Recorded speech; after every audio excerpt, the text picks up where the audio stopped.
25 फरवरी। बाबा कह रहे हैं, मैं आया हूँ तुम्हें राजयोग सिखा रहा हूँ।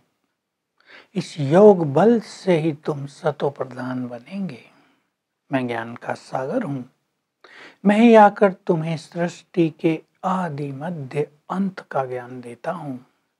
भक्ति में, शास्त्रों में ये ज्ञान बिल्कुल नहीं है। अब तुम मेरे सम्मुख बैठे हो। अब ज्ञान तो जरूर ज्ञान सागर के ही पास होगा। सृष्टि के आदि मध्य अंत का ज्ञान जरूर सृष्टि के क्रिएटर के ही पास होगा। तो मैं तुम्हें ज्ञान दे रहा हूँ। सतयुग में तुम बहुत सुखी थे, याद दिला रहे हैं। पवित्रता, सुख, शांति अथाह संपदा थी तुम्हारे पास।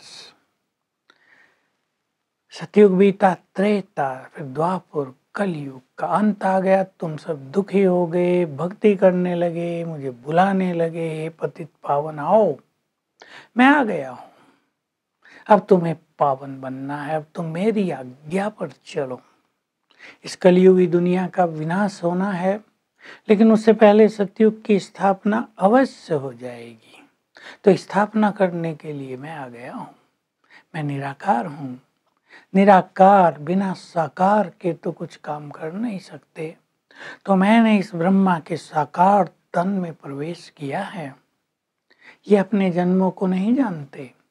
मैं आकर इन्हें बताता हूँ, तुमने पूरे 84 जन्म लिए हैं। अब मैं इनके द्वारा तुम्हें संपूर्ण ज्ञान दे रहा हूँ। ये भी पुरुषार्थ करते हैं, ये भी योग लगाते हैं, तब तो उच्च पद पाते हैं ना। विश्व की बादशाही पानी है तो मेहनत तो बहुत करनी पड़ेगी ना। जब तुम बहुत ज्यादा योग करेंगे तभी तुम कर्मातीत अवस्था को पाएंगे। तुम्हारे सारे विकर्म भी विनाश हो जाएंगे। अब इतना उच्च पद पाना है तो मेहनत करते रहो, योग बल को बढ़ाते चलो। ये ड्रामा तो बना बनाया है, 5000 वर्ष का है। इसमें हर आत्मा का अपना अपना पार्ट है। कोई कहे हम तो इस संसार में आए ही नहीं, मोक्ष में ही रहें, ये हो नहीं सकता। क्योंकि तुम आ गए हो तो आते रहोगे। किसने 2-4 जन्म लिए हैं, एक जन्म लिया है, तो उनका भी वो चलता रहेगा हर बार, क्योंकि ये ड्रामा अनादि अविनाशी है। हाँ, बाकी सब समय परमधाम में रहेंगे, जैसे मोक्ष में रहेंगे लंबा समय। इसलिए लोगों को मोक्ष की, मुक्ति की बहुत इच्छा होती है, लेकिन इस सृष्टि चक्र में आना तो सबको ही है। विनाश की बात आज फिर बाबा कर रहे हैं। विनाश तो सामने खड़ा है, लड़ाई लगती रहती है। बड़े बड़े जो समझदार बुद्धिमान लोग हैं कहते हैं लड़ाई को बंद कराओ, नहीं तो संसार में आग लग जाएगी। सेकेंड वर्ल्ड वॉर में अमेरिका ने जापान पर छोटे बम डाले थे। बाबा कह रहे कितना विनाश हुआ था। अब तो बहुत ज्यादा बम्स चारों ओर बन गए हैं। तो ये सिविल वॉर भी बहुत लगनी है। बाबा विनाश के साथ सिविल वॉर को भी जोड़ रहे हैं। सतयुग में जब तुम थे, एक बिरादरी थी, एक धर्म, आदि सनातन देवी देवता धर्म। तुम सारे विश्व पर राज करते थे, तुम बहुत शक्तिशाली थे। द्वापर युग के बाद अनेक बिरादरी आई, धर्म आए। तो जब बहुत बिरादरी हो जाती हैं तो आपस में लड़ने लगते हैं। देखो, परिवारों में भी लड़ने लगते हैं। क्रिश्चियन एक ही हैं लेकिन आपस में लड़ते रहते हैं, तो सिविल वॉर हो जाएगी। ये होनी जरूर है, क्योंकि सभी धर्मों का विनाश होना ही है।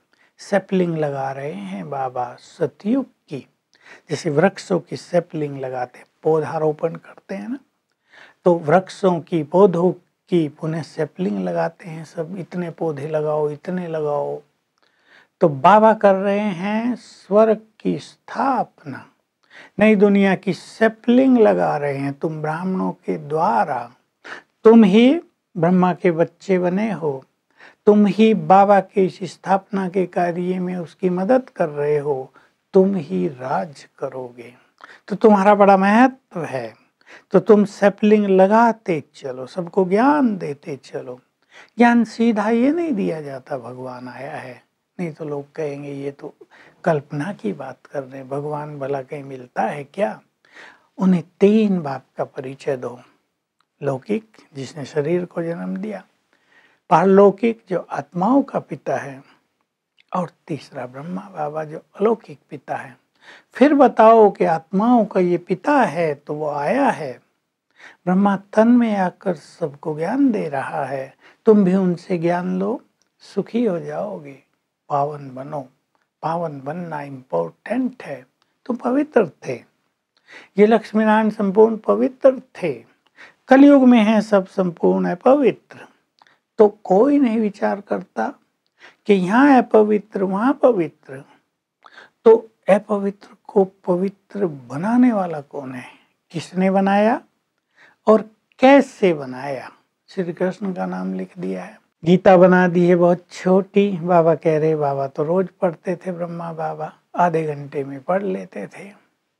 भागवत बहुत बड़ा बना दिया है, भागवत में है कहानियाँ, गीता में है ज्ञान। अब ज्ञान सागर बाप तो सदा ज्ञान दे रहे हैं, वो ग्रंथ तो कितना बड़ा बन जाना चाहिए। लोगों ने गीता पर बहुत सारी टीकाएं लिख दी हैं, भाष्य लिख दिए, कमेंट्स लिख दिए हैं। अब मैं तुम्हें आकर फिर से गीता ज्ञान दे रहा हूँ। अब तुम्हें मेरी मत पर चलना है। मैं तुम्हें पावन करने आया हूँ, स्वर्ग का अधिकार देने आया हूँ। तो मेरी मत पर चलोगे, सब कुछ मिल जाएगा। कई बच्चे कहते हैं अभी तो पुरुषार्थ नहीं हो रहा है, अंत में गैलप कर लेंगे। बाबा कह रहे ये कभी नहीं होगा। जो अब नहीं कर सकते वो कभी नहीं कर सकेंगे, यही सत्य है। तो इस अलबेलेपन को, इस गफलत को तुम्हें छोड़ देना है, तुम्हें उच्च पद प्राप्त करना है तो तीव्र पुरुषार्थ में लग जाना चाहिए। ऐसे बच्चे जो ये कहते हैं कि अंत में कर लेंगे, वो तो गिर जाते हैं, अंत आने से पहले ही समाप्त हो जाते हैं। बाबा याद दिला रहे हैं, तुम्हारे शरीर का कभी भी अंत आ जाए, इस दुनिया का अंत हो जाए तो तुम तो खाली रह जाओगे। इसलिए ये विचार छोड़ दो और अभी से सुंदर पुरुषार्थ करो। वरदान है, जिम्मेदारियों का बोझ बाप को देकर सदा अपनी उन्नति करने वाले सफलता मूर्त बनो। तो बाबा जिम्मेदारी देते हैं बच्चों को, और जो जिम्मेदारियों को संभालते हैं बाबा का उनको बहुत सहयोग मिलता है। बस करना इतना है कि जिम्मेदारियां बोझ न बन जाएं, वो बोझ बाबा को अर्पित कर दो तो अनेक क्वेश्चन से भी पार हो जाएंगे, अनेक जो मन पे दबाव रहते हैं उनसे पार हो जाएंगे। सेवाओं में भी सहज सफलता मिलेगी, तुम्हारा पुरुषार्थ भी सहज हो जाएगा। तो बोझ बाबा को अर्पण करके सहज पुरुषार्थी बन जाओ। स्लोगन है, दिल और दिमाग में ऑनेस्टी हो, ईमानदारी हो तो बाबा के और परिवार के विश्वास पात्र बन जाएंगे। तो आज अभ्यास करेंगे हम सारा दिन। मैं पवित्रता का फरिश्ता हूँ, अंग अंग से गोल्डन किरणें फैल रही हैं और बाबा की पवित्र किरणें मुझ पर आ रही हैं, जैसे बरसात हो रही है पवित्र किरणों की। ओम शांति।